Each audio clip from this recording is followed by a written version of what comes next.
Ta arvas, et peatab avarii paigalt põgenenud autojuhi. Ma jõuan talle praegu järele. Olgu proua, tegelikult me ei taha, et te teda jälitaksite. Ta on purjus. Ma ei ole, vabandust, aga ma ütlen teile, et ma ei kavatse teda jälitada. Kui ta võtab asjad enda kätte, tuleb sellel surmav hind maksta. Oh jumal, mul ei ole sõrm päästikul! Kas see oli hea samaarlane, kes üritas ohtlikku juhti peatada? Nii et ta tõmbab ja võitleb ja siis ma panen oma sõrme päästikule. Või mõrvati armastatud vanaisa oma kohut tehes? Et 7. mail 2019 oli ainult üks agressor. Ja see oli süüdistatav. Tere tulemast selle naiste kurjategijate episoodil. Mina olen Elisabeth Milne.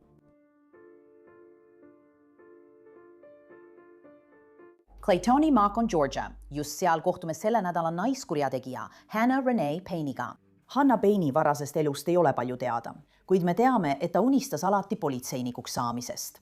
Aastaks 2019 on Hannah 21-aastane ja elab Atlantas suurlinna piirkonnas. Hannah pole kunagi seadusega pahuksis olnud, kuid kõik muutub 7. mail 2019. Sel päeval sõidab Hannah pärast tööd koju, kui ta äkitselt näeb pealt autoõnnetust. Claytoni maakonna hädaabi, kus ta abi vajate? Ja proua, ma olen tegelikult kohe Forest Parkway ja Clark Howell Highway ristmikul. Ja siin just avarii. Ma olen kindel, et keegi on juba helistanud, aga ma olin selle tunnistajaks ja tahtsin lihtsalt veenduda, et ma arvan, et helistasin ka politseisse juhuks, kui nemad ei teinud seda. Hästi, kas nad olid kohal? Mis tüüpi sõidukid olid seotud? See on punane Dodge'i kaubik. Ma arvan, et see on Dakota. Ja osales ka veok. Ja punane Dakota sõitis punase tulega läbi. Ja põrkas vastu veoki külge. Ametnikud ütlevad, et punase kasti auto juht on 62-aastane Kenneth Herring. Šerifi asetäitmed ei ole veel sündmuskohale jõudnud. Kui tuleb veel üks 911 kõne, on taas liinil Hannah Payne. Claytoni maakonna 911, kus teie hädaolukord asub? Jah, proua, ma olen Clark Howelli ja Forest Parkway ristmikul. Ma helistasin umbes 20 minutit tagasi õnnetuse pärast, aga keegi pole veel kohale jõudnud. Aga mulle tundub, et mees, kes põhjustas õnnetuse ja sõitis punase tulega, on purjus ning ta on tagasi oma autosse läinud ja näib, et ta üritab ära sõita. Dispetcher küsis Hannalt, kas ta saab auto numbrimärgi teada. Nii otsustab Hannah Kennethi veokile järgneda. Ta sõidab läände mööda Clark Howelli, mööda Forest Parkway'd. Okei, sa ei saanud siis numbrimärgi kätte? Okei, proua, tegelikult me ei taha, et te teda jälitaksite. Me tahame lihtsalt, et te oleksite turvalised. Ma saan aru, et tahate teda jälitada. Ma saan täiesti aru. Ma lihtsalt võtan numbrimärgi, kui muud ei saa. Dispetcher palub Hannah naasta liiklusõnnetuse toimumiskohta, kuid ta ei kuula. Ta arvab, et Kenneth võib olla joobes roolis. Kui sa saad tagasi minna sinna, kus juhtum toimus, siis sellepärast, et keegi on nüüd teie poole teel. Olgu, seal on politseinik, aga ta on purjus. Ma ei tee seda, vabandust, aga ma ütlen teile, et ma jälgin teda edasi, sest ta võib põhjustada veel ühe õnnetuse. Ma jään tema taha, kuni politseinik meie juurde jõuab. Aga seni ma ei liigu. Hannah jõuab Kennethile järele. Ta blokeerib oma džiipiga tema veoauto tee. Ta on endiselt hädaabi numbriga 911 ühenduses, kui otsustab temaga silmitsi seista. Proua! Just vajutas päästikule, te ei oleks tohtinud teda jälitada. Ta sõitis mu autole otsa. Olgu. Sa said numbrimärgi kätte. Okay, you got the tag number. Tänava lõpus on politseinik, ütles talle, et ta tuleks kohe siia. Ta vajutas mu nerval päästikule pärast seda, kui ta mind ründas. Ütsa politseinikele, et sa pöörduksid ümber, leiaksid taas auto 285 ja tuleksid kohe siia üles. Mul on abi vaja ja nüüd on tal vaja kiirabi. Hannah ei avalda dispetcherile, et tal on relv, enne kui tulistamine on toimunud. Kenneth saab kuulihaava kõhtu. Claytoni maakonnas šerifibüroo abisheriff, kes oli teel õnnetuspaika, kuhu see esialgu teatati, jõuab varsti kohale ja sunnib teda relva ära andma. Kõik üksused, oodake! Eetris on hädaolukorra teade! Kes sai pihta? Kes tulistas teda? See naine oli minu lennuk. Jah, anna see mulle. Kas sul on autos veel relvi? Ei ole. Hänna väidab, et ta ei vajutanud päästikule, kuid pealtnägijad ei ole sellega nõus. Ära kutsu kiirabi, vend. Sa vajad kiirabi. Helista 280-le. Teda on selga tulistatud. Helista 280-le. Kutsu liiklus. Sa oleksid peaaegu mulle kapoti alt otsa sõitnud. Võta see sitt! Võta see sitt, see on 50. Helista 280-le, helista mulle aadressi 42 Riverdale tee ja Forest Park. Mul ei olnud minu. Sõrme päästikul. Mõenu pole võit.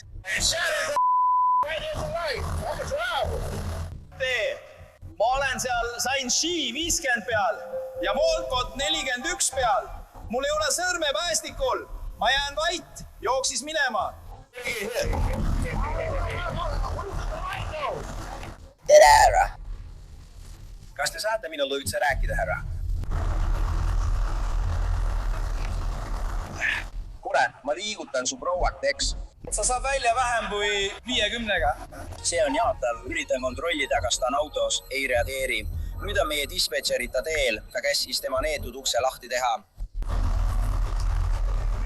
Jah, me peame välja mõtlema, kuidas see uks lahti saada.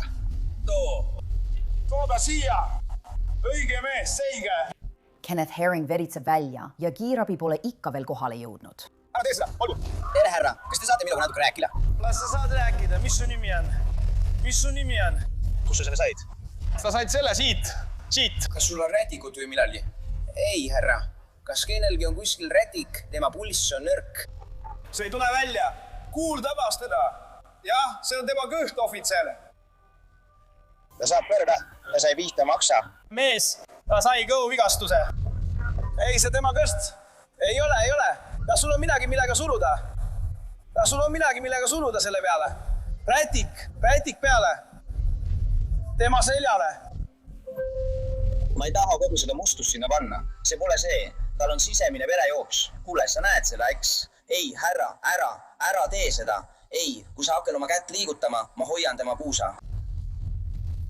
Kuule, härra, püsi minuga, eks?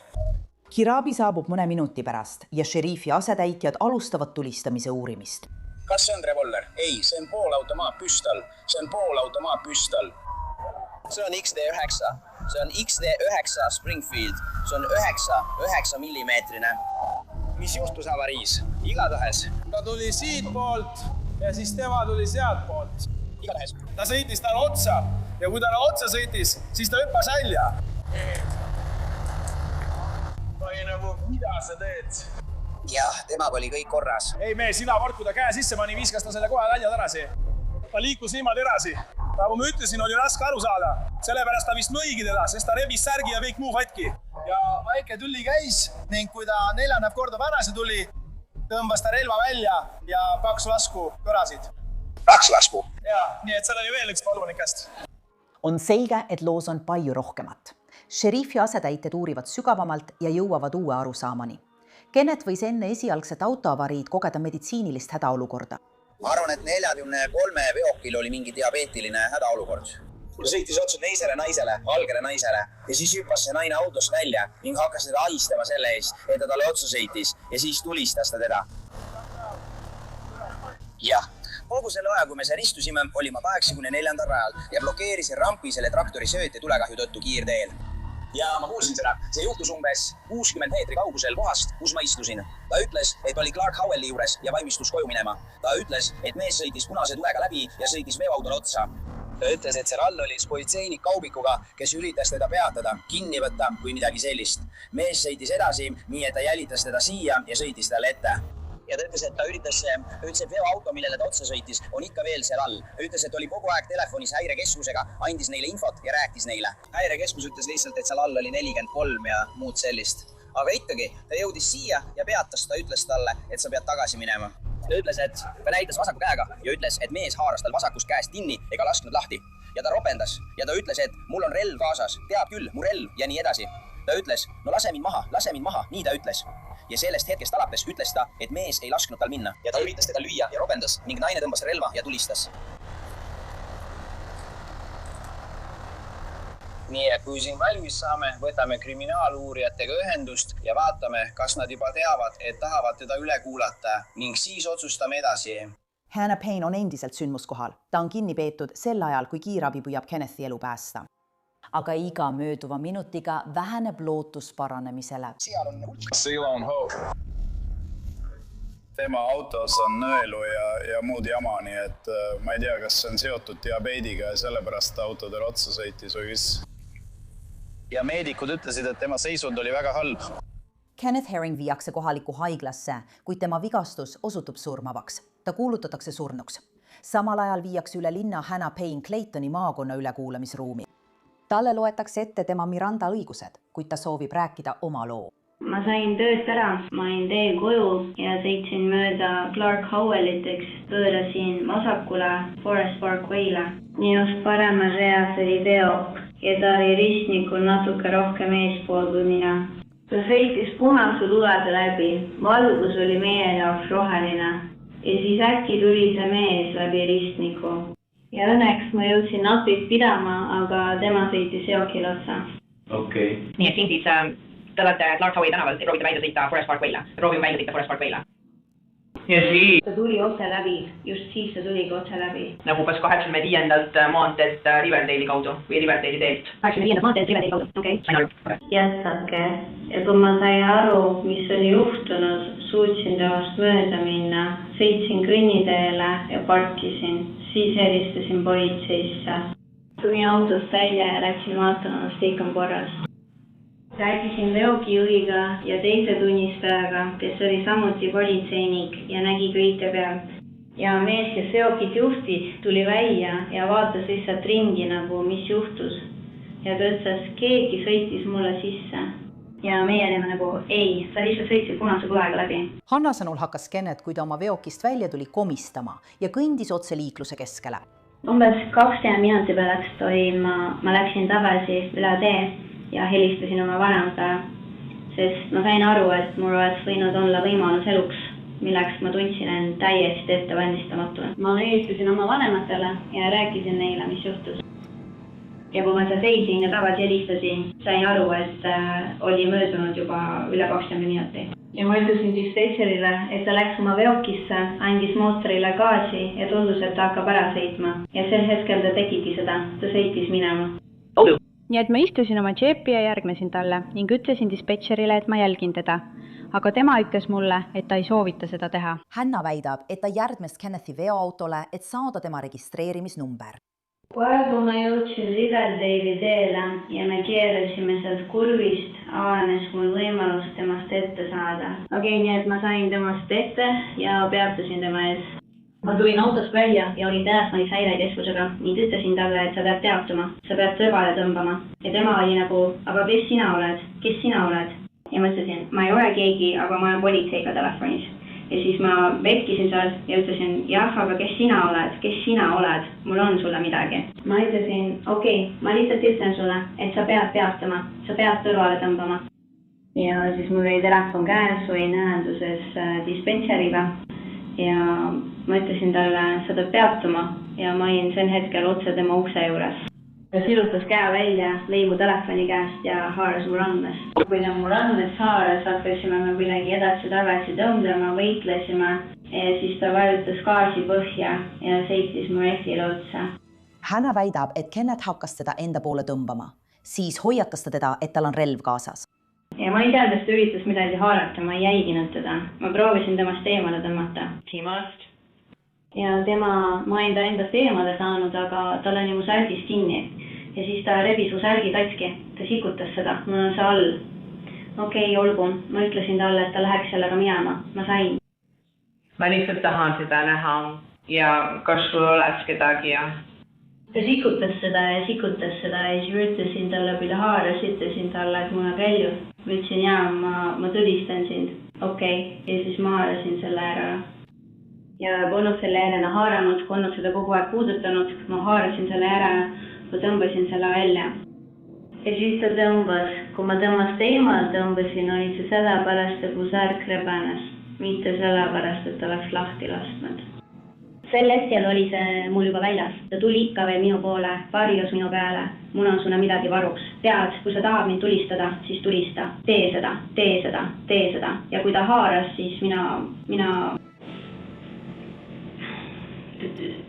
Ausalt öeldes ma ei tea, ma ei mäleta, et oleksin endale öelnud päästikut vajutada. See lihtsalt... Enne kui uurijad saavad üldse küsida, miks ta Kennetile relvaga vastu astus, väidab Hanna, et tõi selle enda kaitseks. Ausalt öeldes ma ei tea, ma ei mäleta, et oleksin endale öelnud päästikule vajutada. See lihtsalt... Kuinka sul siis sõrm päästikul oli? Jah. Kui sa relva leiad, jah? Nii et see oli mul. Nii et sul olid päästikupaitse sees? Ma olin niimoodi, mul oli see alguses niimoodi käes. Olgu. Mul ei olnud seda sees ja tema sirutab käel, keerab ja väänab. Ja kui ta keerab, siis ta tõmbab ja me liigume edasi-tagasi. Nii et muidugi ma ostsin selle enesekaitseks. Mitte, et mul oleks kunagi olnud kavatsus seda kasutada, aga ma olin valmis. Ma püüdsin olla valmis kõigeks, milleks ma pean valmis olema. Mõeldes, et suudan end temast lahti rebida ja lihtsalt minema joosta, temast eemale saada. Aga nii see ei läinud. Olgu. Ja kui ta mind enda poole tõmbas, siis ma panin oma sõrme päästikule.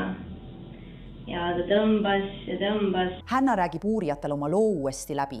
Varem ütles ta, et Kennet üritas teda haarata. Seekord näitab ta seda ühele detektiividest ette. Löö mind. Sa hoia tema telefoni niimoodi, eks? Just nii see oligi. Mul oli see paremas käes. Olgu. Jah, ja ta ongi siin. Olgu. Olgu. Ma mõtlen... Ära löö mind, aga ära löö mind. No, selle käega mõtlen peale, et sa pead lihtsalt lõpetama. Olgu. Ja tema lihtsalt, ta tegi niimoodi ja siis haaras minust kinni. Ja... Ta haaras kummast käest? Minu paremas käest, vabandust, minu vasakust käest. Telefon, mida telefon? Mitte telefon selliseks. Sain aru. Aga see, mida ta tegi, ausalt öeldes, ma ei tea, kummaga käega ta esimesena vendas, aga kui ta vendas, siis see tabas mu telefoni ja lõi selle mu käest välja. Selle haaras selle. Ta lõi selle maapinnale? Maapinna lõi. Ja see purustas ekraani. Nüüd, kas sa arvad, et tema vajutas päästikule või arvad, et sina vajutasid päästikule? Mida ma neile alguses ütlesin, oli see, et mulle tundus, et tema tegi seda. Sest minu sõrm ei olnud päästikul. Ma tean topeltturvamehhanismist, seetõttu ma just nimelt ei pannud oma sõrme päästikule. Kui ma selle tagasi tõmbasin pärast seda, kui ta mind sikutas ja kallale tungis, oli tal ikka veel käsi sellel ja minul samuti käsi sellel. Olgu. See oli pigem jõu küsimus, mitte see, et ma oleksin öelnud, et nüüd ma vajutan päästikule. Ta sikutas ja võitles ja siis ma panin oma sõrme päästikule. Ja seal oli tengused käed minu käe peas. Nii et mõlema meie käed olid seal... Ma ei tea, mis selle nimi on, päästiku juures. Päästikukaitse, päästik. Jah, seespool, nagu väike ümmargune asi. Jah, okei, jah, proova. Ja siis ma tõmbasin ja siis läkski lahti. Okei. Hanna ütleb, et ta tegutses enesekaitseks, kuid uurijatel on tema jaoks veel mõned küsimused. Aitab mu paremini aru saada sellest osast, sest su jutu järgi tundub, nagu ta oleks üritanud korraga 3 asja haarata. Ukse, sinu särgi ja relva. Ma ei saa aru, kuidas ta saab kõiki 3 asja korraga haarata. Selgita seda mulle täpsemalt. Esimene asi, mida ta haaras, oli minu käsi oma parema käega. Olgu, sellel hetkel ei ole ta relva peal. Ei ole, mitte ettevõttes. No, see ei ole väljas. Õige. Hästi, esimene asi, millest sa kinni haarad, on su särg. Kus kohas särgi küljes? Ei, mitte ma särgist, ta haaras mu käest kinni. Okay. Aga randmees. Jah, aga siis haaras ta oma parema käega mu vasakust randmeest kinni. Olgu. Ja siis me kaklesimegi, läksime edasi-tagasi, lõime üksteist. Ja siis ta ütleb mulle, et okei, ma olen sulle midagi. Ja ta keerutab ja pöörab, mind kallutab end tahapoole. Ja siis pärast seda ma ütlesingi talle, et ma relv. Hästi, siis lähme tagasi sinna, kus ta haaras kandmest. Nüüd. Kust, mis kohast sa olid? Kas sa olid sees, kas su käed olid selle sõiduki sees? Või viida aknast välja kummarduma, et sind haarata? Ta pidi välja kummarduma, sest ma olin otsa akna juures, nii et see polnud. Kas su käed, akna pealt ju nii ta sirutab või ta sinuga rääkis? Mida su käsi tegi peale mobiiltelefoni hoidmise? Mida see käsi tegi? No see on aken. Siia on autosiis. Ma ütlen talle. Sa pead peatuma, sest mu telefon, mu käsi on siin ja ma olen politseiga telefonis.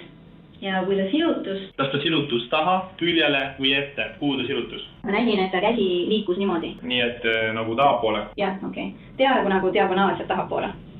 Okei. Sain aru. Nagu, umbes nii. See oleks võinud olla taga, see oleks võinud olla taga, all, külje peal. Sain ka aru. See oleks võinud olla veibukangi juures, nagu ta nüüd ütleb. Aga ma lihtsalt, ta ütleb pärast seda, kui mõtlesin, et ma relv ütles ta ja ta ütleb ikka veel, mul on sulle midagi ja ta sirutab käe. Aga esimene kord, kui ta ütles, mul on sulle midagi, siis ta lihtsalt liigutas autot. Õige. Sel hetkel ei haaranud ta mingit relva ega midagi, ta lihtsalt liigutas autot. Kas sa kunagi nägid, mis tal käes oli? Mina ei näinud. Ma ei näinud tema käsi sealt, kus me olime, sellest asendist, kuidas võid tagasi tõmmati ja millise nurga all ma istusin. Ja ausalt öeldes ma ei keskendunud millelegi. Sa saad aru, mida ma mõtlen. Nagu ei olnud mingit oletamist, et oi või et ei olnud. See lihtsalt mida. See oli lihtsalt mina, kes püüdis olla valmis ükskõik milleks, mis ega poleks olnud. Hanna vaatenurgast tundis ta, et peab midagi tegema, kuid detektiivid peavad tõe väljaselgitamiseks veel uurimistööd tegema. Me peame väljuma sellest olukorrast. Ma ei taha lihtsalt korrata oma varasemat lugu. See on olnud minu varasem lugu, nii et kui sa mõtled tulevikule. Kui sa astud kellegi ette, siis sa ei tea, mis juhtuma hakkab. Sa paned oma keha sõiduki ette. Sa saad aru, mida ma ütlen. See lihtsalt ei ole õige. Ma saan aru, mida sa tegid, aga ma lihtsalt ütlen, et see ei ole õige. Sinu elu ei ole väärt seda, et sind alla aetakse. Ta oleks viinud su alla ajada. Ta oleks võinud teha palju erinevaid asju. Lihtsalt teha, et see ei ole kunagi seda väärt, et end sellisesse olukorda panna. Ma arvasin, et see oli lihtsalt sellepärast, et kui ta oleks selle auto ümber pööranud ja ta oleks tagant jooksud, oleks ta võinud su alla ajada. Sa saad aru, eks? Nii et, okei. Lihtsalt teendu, et sa mõtled sellistele asjadele. Ma tean, et see oli hetke emotsioon või midagi sellist, aga jah, me astume korraks välja. Kuigi Hanna väidab, et ta tegutses enesekaitseks, esitasid Claytoni maakonna prokurörid talle süüdistuse tapmises ilma pahatahtlikkuseta. Ta viiakse Claytoni maakonna vanglasse, kus teda hoitakse esialgu kautšenita kinni. Ta ilmub kohtusse 2019. aasta 31. mail eelkuulamisele. Prokurörid kutsusid kuulamisele tunnistama Claytoni maakonna politseidetektiivi Keon Haywardi. Ta avaldab, et Kenneth näis lahkuvat õnnetuspaigalt pärast meditsiinilise hädaolukorra tekkimist. Diabetelina shock. Kuid Hanna kaitseadvokaadid väidavad, et ta tegutses enesekaitseks kodanikuaresti käigus. Prokurörid väidavad, et Georgia seadus lubab kodanikuaresti ainult siis, kui kodanik on ise näinud kuritegu. Claytoni maakonna ringkonnaprokuröri Tracy Graham Lawsoni sõnul peeti esialgset õnnetust, kus Kenneth väidetavalt sõitis sisse poolhaagisele, vaid väärteoks liikluses. Pärast kohtuistungit otsustab kohtunik William H. West, et on olemas tõenäoline alus juhtumi jätkamiseks. Samuti määrab ta Hannale kautsjoni suuruseks $100,000. $100,000. Kui ta vabastatakse, peab ta kandma jalavõru. Ja ta ei tohi omada tulirelva, isegi kui tal on relvaluba. Hanna Payne maksab kautsjoni. Nädalat pärast tema vabastamist esitab vandekohus talle süüdistuse raskes mõrvas, pahatahtlikus mõrvas, raskendatud rünnakus, ebaseaduslikus vangistamises ja tulirelva omamises kuriteo toimepanemise ajal. Pärast vandekohtu süüdistust allkirjastatakse vahistamismäärus, mis tähendab, et Hanna Payne peab naasma Claytoni maakonna vanglasse. Ta annab end üles 21. juunil 2019 ja jääb kuudeks vanglasse. 2019. aasta 27. septembril määrab kohtunik Hanna Payne'ile $320,000 suuruse kautsjoni. Ta vabastatakse samal aastal oktoobris taas vanglast. Ta jääb kautsjoni vastu vabadusse kuni kohtuprotsessini, mis toimub 2023. aasta detsembris. Avakõnedes väidavad prokurörid, et Hanna Payne oli agressor ja tal polnud õigustust Kenneth Herringi jälitamiseks. 2019. aasta 7. mai oli tuli peal Hanna Payne'i jultumust jälitada, nurka ajada, kinni pidada, rünnata, tulistada ja tappa relvastamata 62-aastane Kenneth Herring, kes istus oma autos. Kõik sellepärast, et talle ei meeldinud tema sõidustiil. Talle ei meeldinud, kuidas ta käitus. Siis ütleb ta 911 operaatorile. Ta vajutas minu relva all päästikule ja tulistas ennast. See on see jultumuse tase, mida te kuulete. Püüdes väita, et see mees tulistaks end ise. Miga me usume, et tõendid näitavad tunnistajate kaudu. Video. fotod, kõik need tõendid. Omava kõnes aidab kaitse, et Hanna järgis juhiseid. 911 dispetšer käskis tal auto registreerimisnumber kirja panna. Tõsi, see ei pruukinud olla maailma kõige targem tegu. Ma olen noor. Ta istud seal ja kuulad seda. Ta usub, et temas oleks ikka veel headust. ja ta tuleb välja telefoniga. Kuule, mul on politsei telefonis. Sa pead tagasi minema selle tegevuse juurde. Sa pead siia tagasi tulema. Ainult selleks, et kuulda, kuidas mootor pöördeid teeb ja üritab pidurdada. Ja sa kuuled mootori häält. 911 kuuled kriipimist. Prokurörid kutsusid tunnistama mitu inimest, sealhulgas tunnistajad, kes nägid Kenneth Herringi väidetavat kokkupõrget poolhaagisega. Kas te valite kogu juhtunu tunnistajaks? Jah. Proua. Kas te saaksite nüüd meile rääkida, mis juhtus sellel sõidukite kokkupõrkel Park Highway ja Forest Parkway ristmikul? Kui me neile lähenesime, siis tuli oli roheline. Sõidukid keerasid vasakule ja veok keeras minu teada paremale. Järsku nägin, kuidas see tumepunane sõiduk tuli. Pauk lõi veoki külge, see tõusis üles ja jäi seisma. Kui ma lähenesin ja alla tulin, nägin seda härrasmeest, kuulsin tumepunase sõiduki heli ja nägin, et härrasmees oli veidi kössi vajunud. See pani mind peatuma, et vaadata, kas temaga on kõik korras. Siis, kui ma autost välja tulin, küsisin härrasmehelt, kas temaga on kõik korras. Ja siis tuli järgmine veoautojuht. Ja siis me lihtsalt veendusime, et härrasmehel on kõik korras. Siis ma helistasin 112. Kas te nägite? Kas tal oli midagi käes? Sel hetkel ei, ma ei näinud. Mis edasi juhtus? Lõpuks võtsin telefoni välja, et salvestada. Ausalt öeldes mulle ei meeldi seda nii öelda, aga ma mõtlesin järjekordne päev Claytoni maakonnas. Ja kui ma salvestasin, kuulsin ma püssi lasku.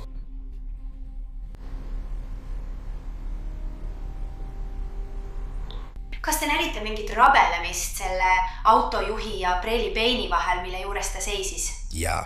Olgu, kirjeldage, mida te nägite? See nägi lihtsalt välja nagu väike tõuge, mis liikus edasi-tagasi. Kui te selle oma telefoniga salvestasite, kas teil oli siis võimalik seda salvestist vaadata? Jah, ma tegelikult saatsin selle samal päeval ühele kohapeal olnud politseinikuna. Law and Crime on saanud selle mobiiltelefoniga tehtud video, mille salvestas Cameron Williams. Videos sõidab Cameron otse mööda Hannah Payne'ist, kui ta seisab silmitsi Kenneth Herringiga tema autojuhi akna juures.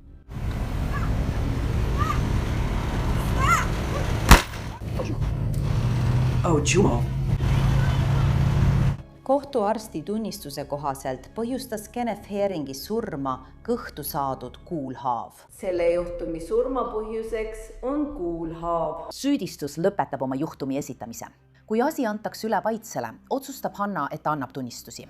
Nii et ma seletan dispetšerile, mis juhtus. Ja kui ta ära sõidab, küsib ta mult, kas ma suutsin numbrimärki näha. Mõistes, et ma ei suutnud seda teha, olin juba oma auto juures, istusin autosse ning happasin ära sõitma. Olgu. Ja sel ajal seisid veokijuht ja osariigi politseinik Ikkaven tänavan ning ta hakkas mulle viipama, kutsudes mind enda poole. Olgu. Ja kui sa tema juurde jõudsid, mis siis juhtus? Ma küsisin temalt, kas ta läks otse ja ta ütles jah. Ja siis ta ütles mulle, et mine. Nii et sel hetkel arvasid sa, et ta on osariigi korrakaitse, kes saadab sind numbrimärki üles märkima. Ja hädabi teab, et sa oled teel sildi järele. Õige. Ja kui ma olin oma autos, kui ta mind enda juurde viipas, olid tema liigutused sellised, nagu ta oleks mind edasi juhatanud. Nii et kui ta mind enda juurde kutsus, kui ma tema juurde jõudsin, siis ta ütleski mulle, et ma läheksin. Okei. Ja kas ta ütles mine või ütles ta midagi muud? Või ei? Ma lihtsalt ütlesin hästi, mine. Okei. Ma seletasin talle, kui me mööda teed läksime, seletasin talle, mis toimub. Ja näi, nagu mina mäletan, küsis ta minult uuesti, kas sa said selle kätte. Ja ma seletasin talle, et veel mitte, aga kohe saan.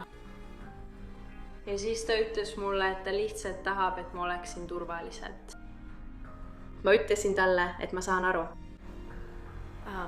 ja et ma ei jälitanud teda. Ma lihtsalt kavatsesin järgida, jääda tema taha, olla temaga koos, kuni politseinik meie juurde jõuab. Nii et ma sain üsna täpselt neid kursis hoida, kuna nad polnud veel kohale jõudnud. Hannah tunnistab, et ta järgnes Kennethile alguses selleks, et öelda talle, et ta pöörduks tagasi esialgse õnnetuse sündmuskohale. Tema ütlused on sarnased tema politsei ülekuulamisel antud ütlustega, välja arvatud üks oluline detail. Kuidas ta sind hoidis? Nii. See käsi oli siin, jah. Okei. Ja teiselt poolt tõmbab sind ettepoole. Ja. Ja sa ütlesid, et ta hoidis sind siit. Sellega. Ta oli lähemal. Nii et ta hoidis su õlast kinni oma käega või oli see midagi sarnast? Et ta lasi lahti, räägi, kui sa sellel inimesel kinni said. Nii et ta tuli ja haaras relva. Hästi sina, olgu, haara oma relv niimoodi. Õige. Okei, ja kus oli sinu sõrm? Täpselt samamoodi, nagu mul praegu on. Ja kui ta haaras niimoodi, siis see näitab, et tema sõrmed olid otse päästiku kohal. Õige. Kas see on õige? Ma mõtlen... Jah, nii et on võimalik, et ükskõik milline neist 4 sõrmest sattus päästikule. Õige. Mis edasi saab? Ta tõmbab seda. Ja ma lihtsalt karjun talle, et ta lõpetaks. Mõeldes, et kui ma saaksin lihtsalt minema, siis see kõik lõpeks, ma arvan. Kas sa ütlesid talle selle ajal midagi? Et ta lõpetaks. Kas sa ütlesid seda valjult? Jah, ikka ja jälle. Jah, ma karjusin seda. Ja mis siis juhtus? Kui ta keerab seda sinnapoole, mind tõmmatakse ning ma tunnen, kuidas mind vastu autot surutakse. Nagu mu nägu on vastu ust. Ja kui ta tõmbas, siis relv justkui läks lahti. Ja sa nägid pilte, mis näitasid, et su käsi oli justkui tagasi tõmmatud.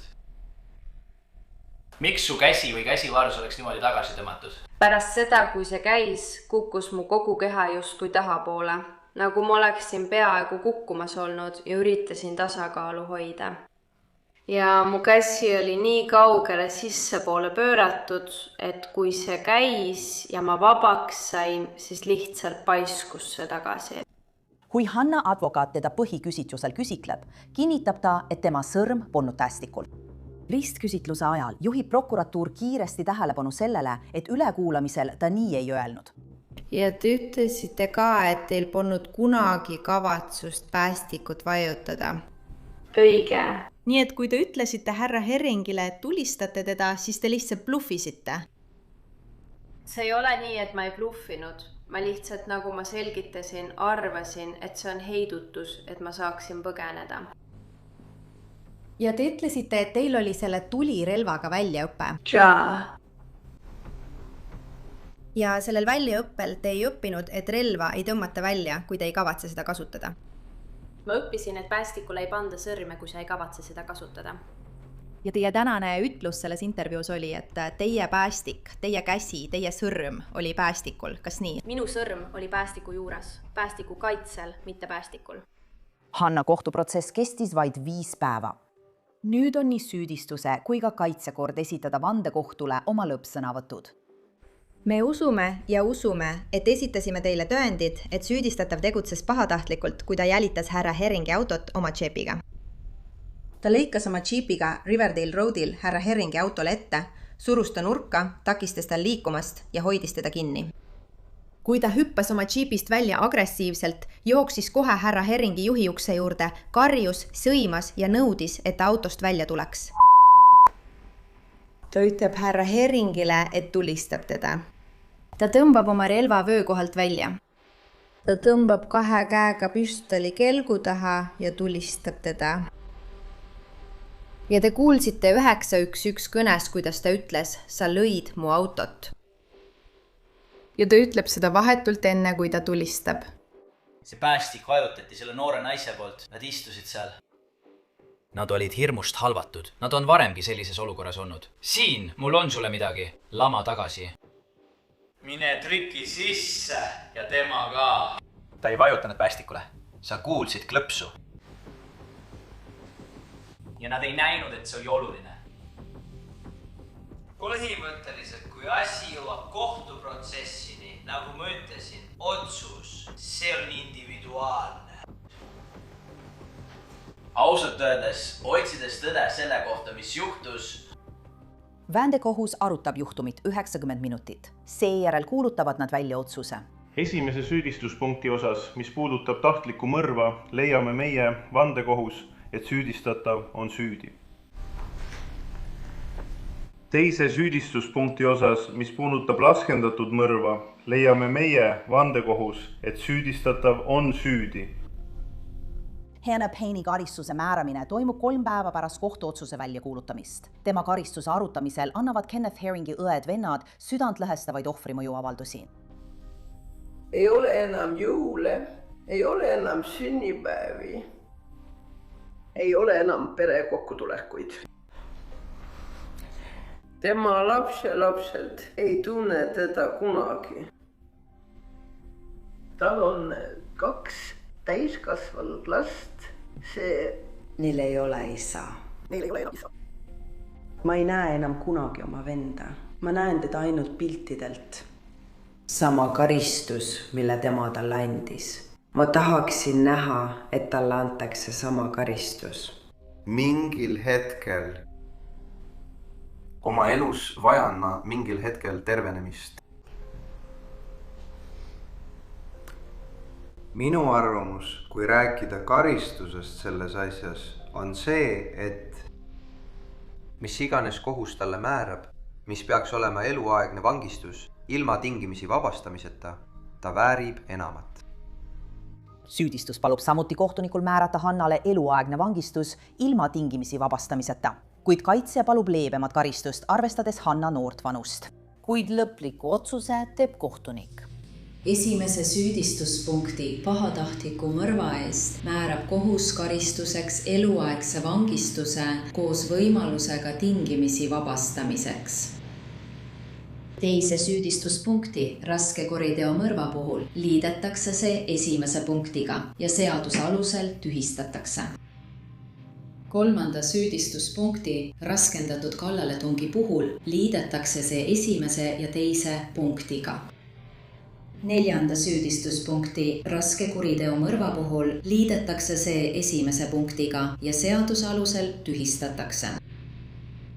Viienda süüdistuspunkti valevangistuse otsuse puhul määrab kohus karistuseks 8 aastat järjestikust vangistust.